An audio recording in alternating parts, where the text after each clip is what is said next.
everybody, my name is Vidur Sharma and I welcome you all on the EduMentors YouTube channel. So in today's video, let's discuss some of the problems. So the first and foremost is increase in MSP for Rabi crops.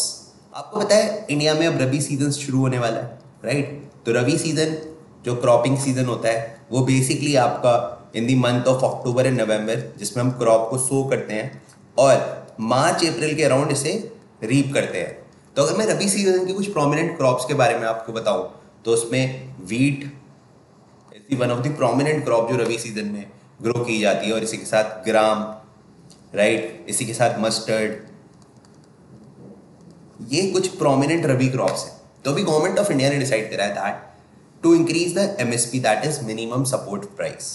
हमारे India में जो MSP है वो आपका declare किया जाता है bye cabinet committee on economic affairs, और उसी के साथ एक ऑर्गेनाइजेशन है जिसे बोलते हैं CACP, that is commission of agriculture cost and price, right? Commission of agriculture cost and price, CACP. ठीक है, तो CACP आपका डिक्लेयर करता है एमएसपी. एमएसपी वो एक मिनिमम अश्योरेंस होता है. सपोज करो कोई फार्मर अपनी क्रॉप ग्रो करने वाला है तो गवर्नमेंट पहले ही उसके रेट डिक्लेयर कर देती है कि एटलीस्ट इतने मिनिमम बेस पे उसकी क्रॉप को परचेज किया जाएगा मार्केट में, ताकि उस फार्मर को एक अश्योरेंस रहे कि जो क्रॉप ग्रो कर रहा है एंड ऑफ द डे उसे इतने बेसिकली उसका जो रेवेन्यू है इतना कैलकुलेट हो जाएगा. तो डिसीजन जो अभी एमएसपी को बढ़ाने का लिया गया है, this decision is aimed to ensure fair price for the farmers and encourage crop diversification. ठीक है, ताकि फार्मर क्रॉप डाइवर्सिफिकेशन को भी एनकरेज करे, right? So you can see these are the some of the rabi crops that I said, that is wheat, gram, mustard, pea. तो ये होता है रबी. खारिफ में आपका राइस आ जाती है, ग्राउंडनट्स आ जाती हैं, रागी आ जाती है, सोयाबीन आ जाती है. खरीफ में ही आपकी कॉटन आ जाती है. इंडिया में मेजरली खरीफ क्रॉप ज़्यादा ग्रो की जाती है, और रबी और खरीफ के बीच में ही एक सीजन और होता है ट्रांजिशन फेज के लिए, जिसे बोलते हैं ज़ैद, राइट? जिसमें हम basically water intensive crop grow करते हैं, लाइक वाटरमेलन, राइट? ये सब आपका ग्रो किया जाता है आपका ज़ैद वाले टाइमिंग्स पे, right? So all these points are very much important. Now let's move forward to the next current affair. India's first regional rapid transit system to be launch. अभी आपको बताया that on 20th of October हमारे PM Modi ji ने आपका regional rapid transit system का inauguration किया है. तो ये जो regional rapid transit metro system है ये आपका दिल्ली से स्टार्ट होके गाजियाबाद होते हुए मेरठ तक कनेक्ट करेगा. हालांकि अभी मेरठ तक की कनेक्टिविटी स्टार्ट नहीं की गई है, but it has been started from Sahibabad, which is you know the part of at the border area of Delhi and Ghaziabad to the Duhai depot, right? तो ऑपरेशनल बेसिस पे आपको स्टार्ट कर दिया गया है इसका एक पैच, एंड नेक्स्ट 2-3 years इसका कंप्लीट पैच भी आपका तैयार हो जाएगा. तो याद रखना है कि ये जो regional rapid transit metro system है ये करीब 82 किलोमीटर्स मेट्रो सिस्टम है, जिसमें अराउंड 17 स्टेशन होने वाले हैं, राइट? 17 स्टेशन होने वाले हैं. इसमें जो ट्रेन की स्पीड होगी it will be around 160 kilometre per hour, and maximum speed can reach up to the 180 kilometre per hour, right? So this is a good thing कि रीजनल कनेक्टिविटी को बढ़ावा देने के लिए इंडिया का first regional rapid transit metro system आपका launch किया गया है. You can see the image also, right? This is the India's first regional rapid metro. Right, moving forward to the next current affair, that is Jericho missile, a doomsday weapon. अभी आपने देखा है Israel और जो ये Palestine issue चल रहा है इसमें एक मिसाइल का यूज करा गया है जो कि न्यूज में चल रही है, that is Jericho missile, which is also called as a doomsday missile.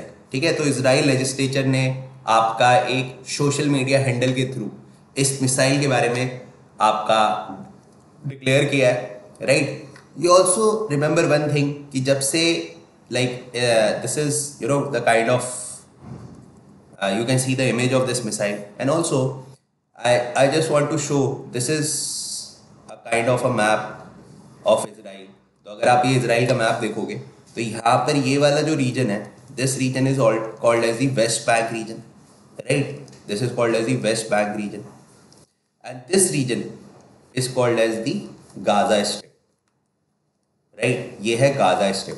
अगर एग्जाम में क्वेश्चन आता है कि कितने बॉर्डर से इजराइल आपका कंट्रीज के साथ बॉर्डर शेयर करता है, so in north we have Lebanon,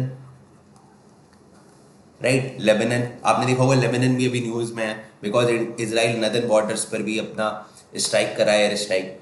and here we have Syria, right? Here we have Jordan, a country Jordan. In the south we have a country Egypt जो कि Israel के साथ border touch करती है, और इधर in the western part we have Mediterranean Sea, right? तो अभी आप देखोगे दैट अभी अगर मैं कल ही की न्यूज़ बताऊं that Israel has started its northern ground aggression to the Gaza part. तो यहाँ से इजराइल अपना नदन पार्ट में एग्रेशन उसने स्टार्ट कर दिया ग्राउंड लेवल पर, राइट? और आपने एक न्यूज़ भी सुनी होगी अभी यहाँ पर रफा क्रॉसिंग से रिलेटेड, क्योंकि गाजा के जो लोग हैं now they are trying to get into Egypt by the Rafah crossing, क्योंकि गाजा का एक ही लैंड बॉर्डर इजिप्ट के साथ मैच करता है, right? So all these points are very much important. जो न्यूज़ चल रही है अभी आपको एटलीस्ट पता होना चाहिए जोग्राफिकल पॉइंट ऑफ व्यू से कि किस सी के अलॉन्ग इजराइल बॉर्डर शेयर करता है, कौन कौन सी कंट्रीज के साथ इजराइल बॉर्डर बनाता है, राइट? एंड लेबनान, इजिप्ट, ये सब अभी न्यूज़ में चल रहा है, right? Now let's move forward to the next current affair, India's economic outlook for financial year 2024, the Federation of Indian Chamber and Commerce and Industry. बेटा ये जो FICCI है इसकी एक बहुत ही लॉन्ग हिस्ट्री है, that is federation of Indian chamber of Commerce and Industry. ये FICCI का एस्टैब्लिशमेंट हुआ था इन द ईयर 1927। 1927 में हमारे दो मेजर इंडस्ट्रियलिस्ट थे, जिसमें मेजर थे आपके GD Birla, right? GD Birla after the recommendation of Mahatma Gandhi, right? Mahatma Gandhi, इन्होंने स्टैब्लिश किया था क्या? FICCI, that is federation of Indian chamber of and commerce. अगर मैं बात करूं इंडिया में आज के टाइम पे वन ऑफ द ओल्डेस्ट एक कॉर्पोरेट ऑर्गेनाइजेशन है जो कि बेसिकली कॉमर्स से रिलेटेड आपकी बातें करती है, इंटरटाइज बढ़ाती है, राइट? इसमें ध्यान रखना है, इसने अभी लॉन्च करी है इंडिया की economic outlook financial year 2024 report, और इसमें इसने प्रोजेक्ट किया है कि इंडिया की जो GDP होने वाली है वो 6.0 से बढ़कर होने वाली है 6.63%, right? So in this current affair you have to remember about the FICCI, who was the founding father of FICCI, in which year it was established. We also know कि इसने इंडिया की GDP को कितना project रखा है, तो इसने financial year 2024 में GDP को 6.3% पर टारगेट रखा है, right? So all this points are very much important. You can also see the logo of Federation of Indian Chamber and Commerce and Industry. आप देखोगे जितने भी मेजरली आज के समय पे आपको मेजर मेट्रो सिटीज़ मिलेंगी ना, वहाँ पर आपको FICCI का ऑफिस, उनका चैम्बर ज़रूर मिलेगा, और वो बेसिकली ट्रेड यूनियन से रिलेटेड बातें है ना, कॉर्पोरेशन बिजनेसेस को बढ़ाने की बातें, उन सब के लिए एक लेवल पर ये मीटिंग्स वगैरह करते रहते हैं, right? So all these point you have to remember. Now let's move forward to the next current affair. Arindam Bakshi. Now Arindam Bakshi is in news. Why he is in news? Because he is appointed as the India's ambassador to the UN in Geneva. तो आपको पता है India का जो ambassador UN में आपका United Nation Organisation में represent करेंगे, तो अभी कौन है? उनका नाम है Arindam Bagchi, right? So currently he is serving as the additional secretary of the Ministry of External Affairs, but now he will be representing India as a permanent representative to the United Nations. आपको पता है जो United Nations है उसका establishment हुआ था 1945 में, और इसका इस्टेब्लिशमेंट इसलिए हुआ था to ensure global peace and security, right? International peace security maintain करना इसका मेजर आइडिया था।